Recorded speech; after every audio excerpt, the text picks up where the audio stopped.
Alright, guys, gals, and everything in between. I know this isn't my usual setup.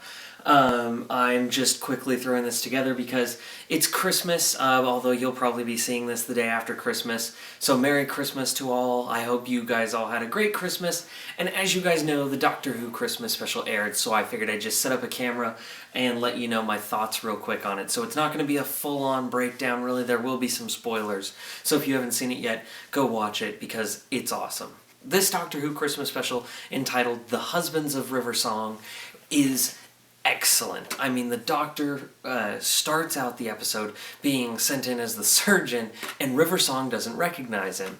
And I really like this dynamic, where the Doctor got to see River when River's not with the Doctor. So we got to see almost like a different side of her that we've never seen before. And as they're going around, there's of course some quirks and comedy of him trying to tell her that he's the Doctor. And there are some moments it's downright heartbreaking.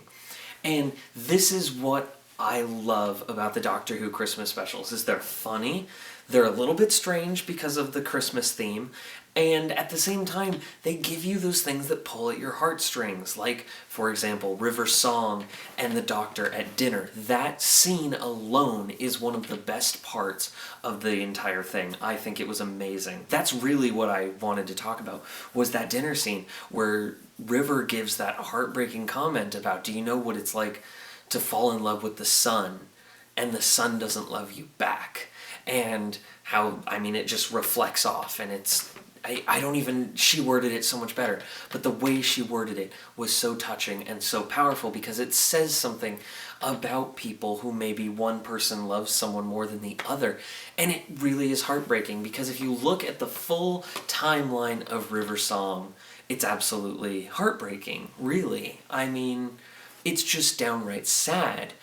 This woman does not catch a break. I mean, yeah, she's quirky and she's awesome and I love her to death, but she has some really sad moments, and I was genuinely amazed at how much this episode had dramatic impact in terms of episodes. Like, as much as I love Last Christmas is a great special. It's a throwback to Alien and The Thing. I loved that. But at the same time, the heartstrings weren't as much almost. Like, it focused more on the chase as opposed to the people. And I feel like this one focused a lot more on the people and still gave you that spectacle with the cool robot. You know, the robot from Borderlands? Seriously, he's the robot from Borderlands too. And the Doctor and River have to fight him, and and River's got the sonic trowel.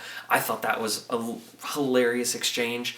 And the reference of when she folds out the wallet, and I love how she calls him the damsel instead of the Doctor when the Doctor's not around, because she sees it as she's saving him. And so I really liked it. It was so great to see River back. And major spoilers, so one last warning. If you have not seen the episode, go watch it, then click resume. Because here we go. You've been warned. 3, 2, 1. Alright, as I said, you've been warned. So they finally end up where the Doctor, which I guess negates one of their little shorts that they did once with Matt Smith taking her to the Singing Towers. I don't know personally, but there was an episode where Matt Smith's Doctor ran into himself and he said he was taking her to the Singing Towers, and he was like, well, this is it. So I'm pretty sure that's non-canon now, but I mean, I don't know, you never know. And the way I see it, there could be a lot of time in between. So they end up crash landing at the Singing Towers, and the Doctor's like, I'm always avoiding this because I don't want this day to come. And he realizes it when, at the dinner scene, once again, the dinner scene, she pulls out the diary and she's almost done. She said the problem with a man who gives you a diary like this is he knows exactly how many pages to put in. And I was like, oh my god, it's almost empty. I don't want River's story to be over. I feel like the way they ended this episode, River's song might be done. Like, she might be permanently off the show. Please, Moffat, please, anybody at the BBC, if you happen to watch this, please do not end River Song and Clara in the same season. Please don't do that to me. I can't handle it. I mean, if River shows up once in a while, fantastic, that's what I want. Because she's a great character that just sort of shows up every now and then. I think that is rad. But he said that one night on the Singing Towers, I forget the name of the planet, is 24 years, I believe he said. So they have a lot of time, whether they spent all those years together married on that planet is beyond me. They really left that up to interpretation, so you could take that as there's more adventures.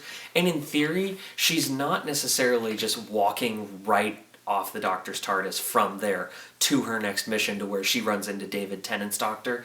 I doubt it's that immediate. That would be ridiculous, but you never know. So in theory, there could be some more Dr. River adventures, because otherwise they would have to reuse the plot point that she doesn't recognize him.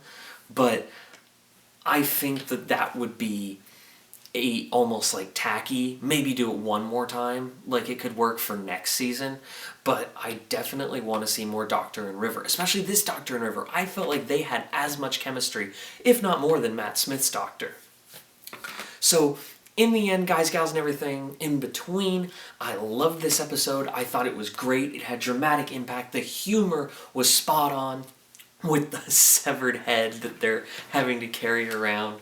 It was probably the best episode of the season that wasn't technically a part of the season. So I loved it. What did you guys think of it? I just want to let you guys know, because it's been Christmas, my Ash vs. Evil Dead review is going to be late by like maybe a day or even a couple hours from after the episode airs on Starz. I know I normally try and get it out to you early, but you know, Christmas, the holidays, it's hectic, so bear with me, guys. But the review is coming, and some more movie reviews before the end of the year.